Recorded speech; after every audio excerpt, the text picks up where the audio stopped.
YouTube is happening. It is Monday, September 22nd. We're talking about Monday Night Football. You see, we're on the NFL schedule, but I got to scroll down all the way down here to Monday to the game. This is a game, probably the week so far. Detroit, Baltimore, absolute beast of a matchup. You know this as well as I do. So we're going to break this game down. Stats, statistics, all the usual stuff we look at and see what we can find. But first, there was a lot of plays yesterday. I know some of you are like, that's a lot of plays. So let's see how it went yesterday, shall we? So I pulled them up, and we can see that's under hit, Taylor hit, Schrader hit, Reichert hit. Deal did not hit. Tackles assists have not been as good as they were last year. So it was only one I had in the whole day. So Stevenson got, he had the fumble-itis going on. So he was on pace. I think he had 58 rush receiving before he just didn't touch the ball again in the second half. So, bro, hold on to the ball. So Hurts touchdown was easy, obviously. Bucky, beast. Carlson, Bijan got his number barely. Etienne, Little, the kickers did good. The kickers did quite well, except for the Houston-Jacksonville game. For some reason, they just didn't want to kick many field goals, but hey, Dicker was good. Ryland was good. Lamb, come on, CD. Only problem with betting on books is they typically do not void injuries like the DFS sites, like your Prize Picks and Underdogs of the world. They'll void it for you usually. The books, no. I think FanDuel started kind of doing something, but Hard Rock, no, they ain't never doing that. So they don't care. They keep that money. So and the parlay was kind of good, except for the fact that Atlanta got beat 30-0 by the Panthers. How do you lose like that? That's crazy. So, anyways, overall, good day. Can't complain. So if you want the plays typed out for every single sport, or you want access to spreadsheets, you know what to do. Go check out the HQ. Simple as that. It's all there. So we got this one game. Let me go ahead and pop on over here to the numbers, because this is one game. So this is going to be real quick. We're going to keep it under 10 minutes probably. So Detroit, Baltimore is the game of the night. There's 3 baseball games. There's a little preseason NHL. I think there's WNBA as well. But all I focus on is this game. This is exciting for this matchup. So currently, we have Baltimore at home, 4.5-point favorites. We see a 53.5 total. We pop over here to the spreadsheets, and people on week 1 video, week 2 video have all said the same thing in the comments. Baltimore's defense has improved. You got to put some respect on their name. Have they? I mean, they're still the second worst pass defense. That's what they were last year. They have not improved at all. So you're giving up 298.5 in the last 2 games. So, yeah, I don't care until this number gets in the yellow range at least. Come on. You got to admit they're still not good. So now in the run Ds down there. So let's look at all this. 2 of the top 3 scoring teams in the league at 40.5 and 32.5. Defenses, points wise, not good. They're combining for what is that? 53, hence the 53.5 total. Makes sense. Let's see, passing wise, 267 or 5 versus 298, 31. There's your matchup right there. Throwing versus pass defense, passing versus pass defense. Both of those lean Detroit heavily too with that. We come down to rushing. What about rushing? Maybe we do something there. 15 versus 17. That's not good. That's a push in my mind.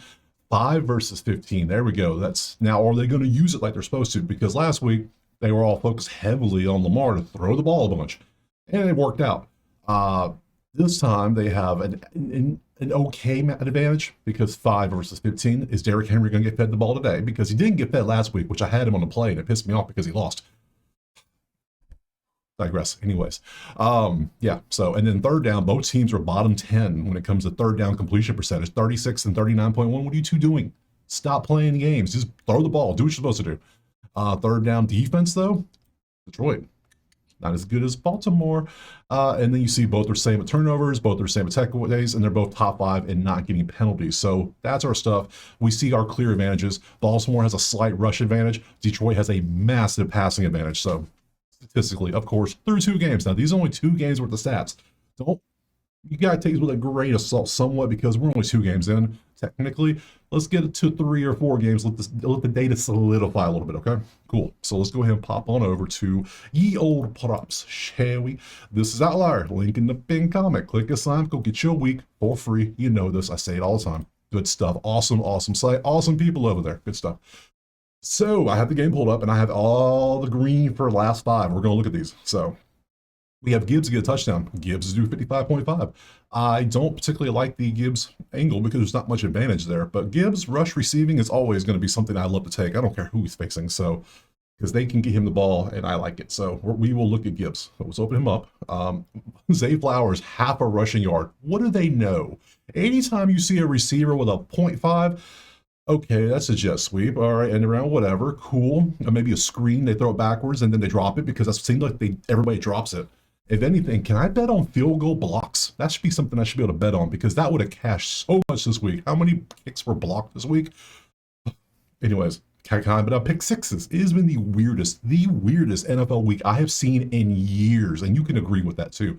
Tell me another weekend, a Sunday, where you saw as much tomfoolery that you saw yesterday. Just teams losing, the Panthers winning 30-0, the Browns winning, beating the Packers, and you got to have Philadelphia and Tampa make courageous comebacks to win the game at least. Like, what the hell's even that? So, anyways, I digress again. Man, yesterday I had the heart rate, the blood pressure was high. So, it still turned out decent. Good. Raymond, 8.5. I don't care about you. Sorry. Laporta, I do care. Laporta. Gibbs receiving, Gibbs rushing. You combine them together, you usually get some good winners. Rush receiving is a good prop. I'm loving that prop a lot because there's a lot of passes to the running back, and it's good stuff. So DJ Reed tackle assist, we'll look at it. I'm not loving him. I'm not loving the tackle assist right now.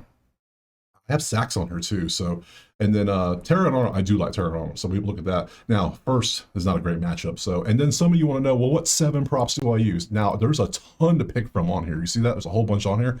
Let me show you what I use. I use the made field goals. Obviously, we will always look at the kickers if they are in the 80 or higher in the green, which we don't have either kicker in this. Suspicious.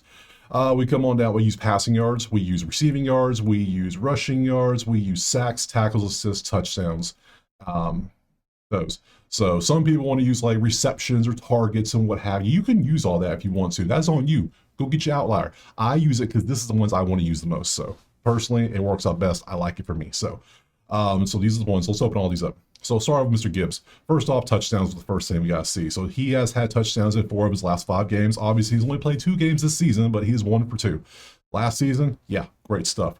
I do want to see rush receiving. Where's it at? Way down here. I love me some rush receiving. Now, he's been a little iffy. Now, he had 94 rush and very little receiving. And then also, so he's 0 for 2 technically. So, but last season, which the guy calling these plays is coaching Chicago, who just beat Dallas yesterday. So tell me they aren't feeling the effects of him not being there. Yeah, so I want to take this, but then I over 2. It's fool me once, fool me twice. Shame on me. Fool me 3 times? No, I ain't trying to fall for that. We're gonna leave him off. I want to see if he does it again. I know the offense is cooked. It has to be cooked because that means the Bears have the offensive genius now, not Detroit. So Laporta receiving 79 last 2 games. Here you can see how they've done. I don't know. Maybe. And then lastly, Reed. Well, not lastly. Reed tackles, assists. Look at that right there. Yeah, that could be a thing. And then Terry on tackle. See, these are too close. I don't like these. I want to see. I need another week or 2 of tackle assists because they have not been doing good so far. So let's leave those off. Laporta potentially. I feel like we got to hunt a little bit. Let me go find my kickers. Let me go find them. I feel like I got to rely on kickers. They've been so good to us the last year and this year. There's Jake Bates. And then where's the other one? What the hell is this kicker's name? What is your name? Oh no, we're gonna do this. We're gonna duplicate this tab, and then we're gonna come on down because I cannot remember the kicker's name all of a sudden for Baltimore because Nate Tucker. So who the hell is it? Made field goals made. Made field goals. Tyler Loop. How many of you knew that without just thinking about it? I'm sure some of you did because you pay. Your memory's better than mine. So, but let's look at this. Loop field goals. He is 2 for 2 and 2 for 2. Not bad. We could take this. It's 110. I do like that. I do like me some kickers. And then lastly, Jake Bates. 2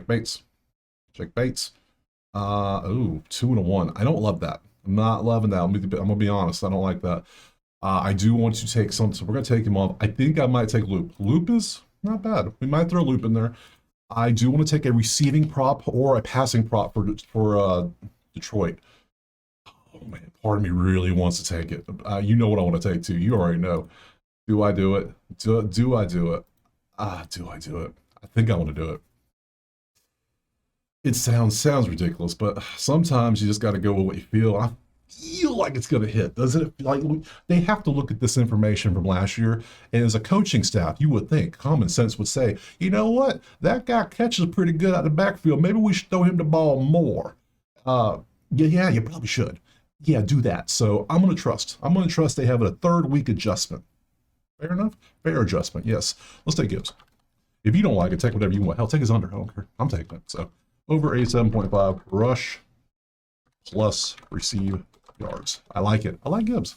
I like the running backs that can catch out the backfield and do things like that. Crazy stuff. So if he does that, like look at 2025. I mean 2024. I mean, sorry. Look at all the times he crushed this line. You would think the coaches would be smart enough to say, hey, we should do that. So I'm gonna trust that. I am gonna add Loop though. I do like me some Loop. Just because his numbers. And he's a kicker for Baltimore. So Baltimore likes to kick a lot of field goals, I noticed. So over 1.5 field goals back. Cool. I shall take you. I do not know if I want to take Laporta. Let's look at the 2024. How'd you do? Yeah, you were some games you were an afterthought. But in 2025, how many targets did you even get, guy? How many targets did you get? Let me look. Targets. 4. You threw it 4 times to Laporta. That's it. And 9 times. Against the Bears, now you did beat their ass 52-21. That does make sense.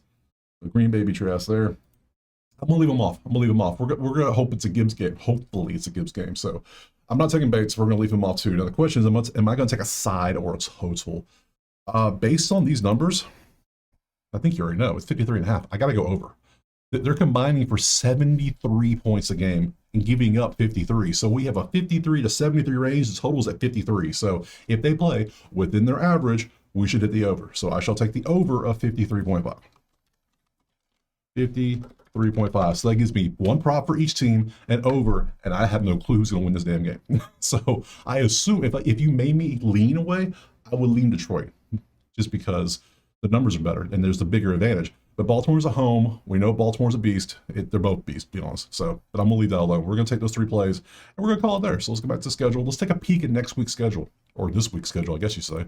So Thursday night, our game is Seattle and Arizona. Not bad. I will have a video specifically on Thursday for this game.